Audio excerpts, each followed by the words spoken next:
जिसका यदि कोई आदमी फ़ायदा उठाना चाहे, यदि उसकी नीयत ख़राब हो, तो वो किस तरह से सिस्टम के साथ मिल कर के और इसमें घालम-पेल कर सकता है। नमस्कार, आप देख रहे हैं कलम न्यूज़। प्रधानमंत्री फसल बीमा योजना की जानकारी देने के लिए किसानों को ज़्यादा से ज़्यादा लाभ पहुंचाने के लिए कलेक्ट्रेट हनुमानगढ़ से आज 2 प्रचार रथ रवाना किए गए हैं। हालांकि 7 रथ जिले के अंदर घूमेंगे।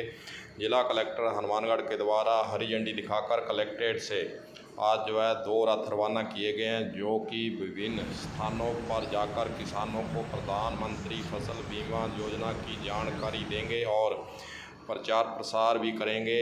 प्रिंटेड सामग्री भी किसानों के बीच बटेंगी। आइए आपको सुनाते हैं कि उपनिदेशक दानाराम गोदारा का इस संबंध में क्या कहना है, सुनिए। सर, आज प्रधानमंत्री फसल बीमा योजना के अंतर्गत इसके प्रचार प्रसार के लिए कलेक्टर साहब रथ रवाना कर रहे हैं। अपने ज़िले को इस तरह के 7 रथ मिले हैं, क्योंकि 7 ब्लॉक है तो हर ब्लॉक में 1 रथ मिलेगा।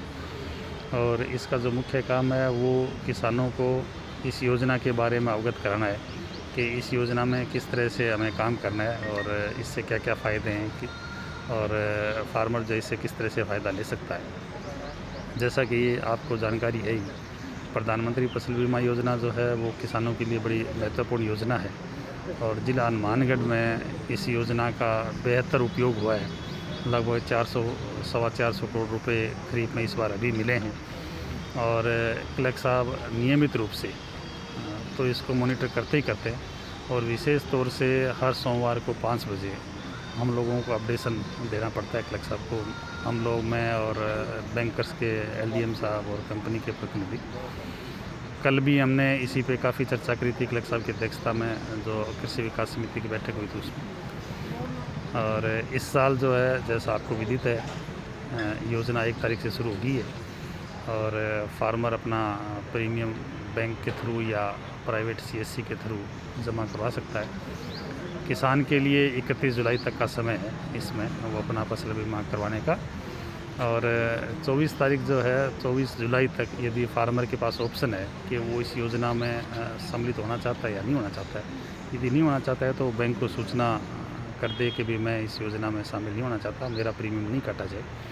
अन्यथा जो किसान के पास बैंक की ऋणी है, KCC है, उनका बीमा बैंक प्रीमियम जो है वो सप्ताह ही काट लेगा जब तक कि वो बैंक में जाकर के डिक्लेरेशन नहीं दे। इसी तरह से यदि किसान के कोई फसल बदलनी है उसको कि भी मैं जो है वो मूंगफली का नहीं करवा के ग्वार का करवाना है या कपास का करवाना है, जिसका भी करवाना है, तो वो उसके पास 29 जुलाई तक का समय है।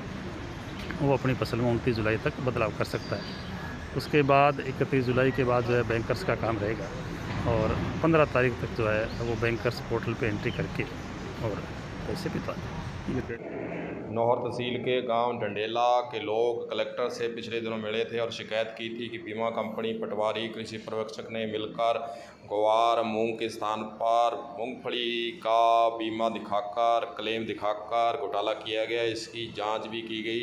आइए आपको सुनाते हैं कि क्या जांच हुई है, कौन दोषी है। इसके बारे में उपनिदेशक दानाराम जानकारी दे रहे हैं, सुनिए। ये डंडेला गांव की शिकायत आई थी कि ग्वार, बीजा सार, मूंगफली का जो है बीमा कर दिया, क्या था सर? ये एक बड़ा उदाहरण है इस योजना की, किस तरह से खामियों में यदि कोई, ये एक तरह से अपने मान लें कि खामी है जिसका यदि कोई आदमी फ़ायदा उठाना चाहे, यदि उसकी नीयत ख़राब हो, तो वो किस तरह से सिस्टम के साथ मिल कर के और इसमें घालम-पेल कर सकता है।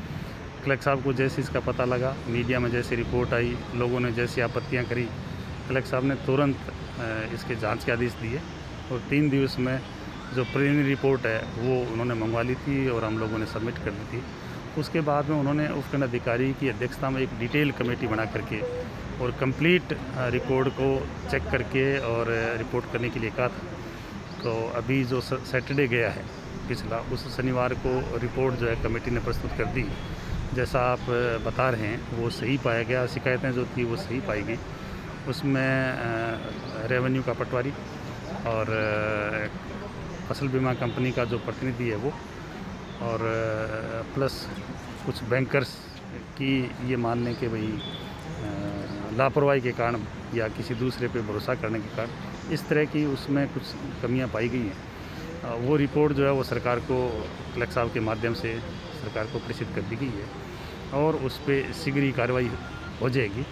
और जहाँ तक बीमा कंपनी का प्रतिनिधि दिया, हमने कंपनी को सूचित जैसे ही किया, कंपनी ने दूसरे दिन ही उस प्रतिनिधि को जो है वो बर्खास्त कर दिया कंपनी से। और आगे की जो नियमानुसार कार्रवाई, जो भी पुलिस कार्रवाई होती है, जो भी होती है, वो प्रशासन अपने स्तर पे और राज्य स्तर पे इस पर कार्रवाई है। और जल्दी ही इसके जिन लोगों ने इस पर गलत काम किया या जो लोग दोषी पाए गए, उसमें कोई दो राय नहीं कि शीघ्र उनके विरुद्ध जो है कार्रवाई सरकार अपने लेवल पर प्रस्तावित करेगी। प्रचार प्रसार रथ रवाना करने के बाद जिला कलेक्टर नथवाल डिटेल से भी बातचीत की गई। आइए आपको प्रधानमंत्री बीमा योजना के संबंध में उनका क्या कहना है, सुनिए। आज जिला कलेक्ट्रेट से प्रधानमंत्री फसल बीमा योजना के अंतर्गत 2 रथ यहाँ से रवाना किए गए हैं, जिनका मुख्य उद्देश्य है इस प्रधानमंत्री फसल बीमा योजना के बारे में किसानों को, आम आदमी को अधिकतम बतलाना।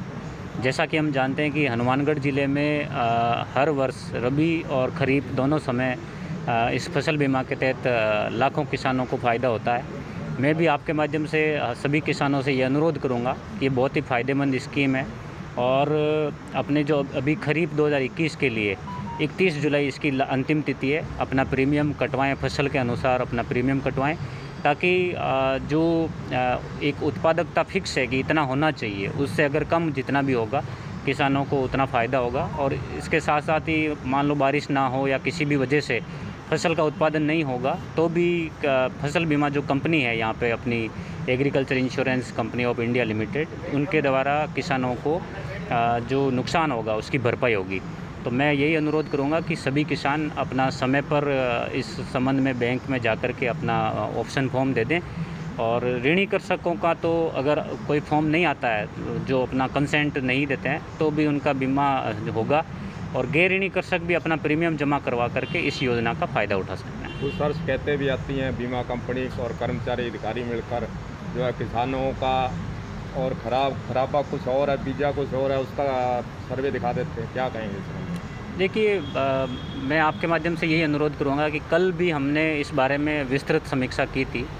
पहला बिंदु हमें ये ध्यान रखना होगा कि इस योजना के कारण ही अपने हज़ारों किसानों को लगभग 150 से लेकर 300-400 करोड़ तक का प्रीमियम, ये नुकसान की भरपाई होती है। तो हमें इसके पॉजिटिव पॉइंट को भी देखना चाहिए कि ये बीमा कितने किसानों के लिए कितना कारगर है और कितना लाभदायक है। दूसरा, चूँकि इसमें बीमा कंपनी, किसान और हमारी रेवेन्यू की टीम, कृषि विभाग की टीम और हमारे बैंकर्स, ये 5 जो मुख्य एजेंसियां हैं, जो सब मिलकर के अच्छे कोऑर्डिनेशन से काम करनी चाहिए।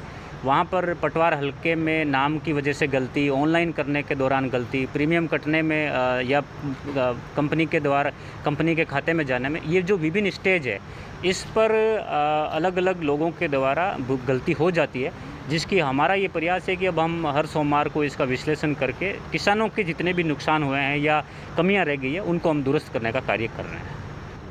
अब देखने वाली बात होगी कि बीमा कंपनी के द्वारा जो 2 रथ रवाना किए गए हैं, किसानों को कितनी जानकारी दे पाते हैं और किसानों को प्रधानमंत्री फसल बीमा योजना का जो लाभ मिलना चाहिए उसकी विशेषताओं के बारे में लोगों को जागरूक कर पाते हैं।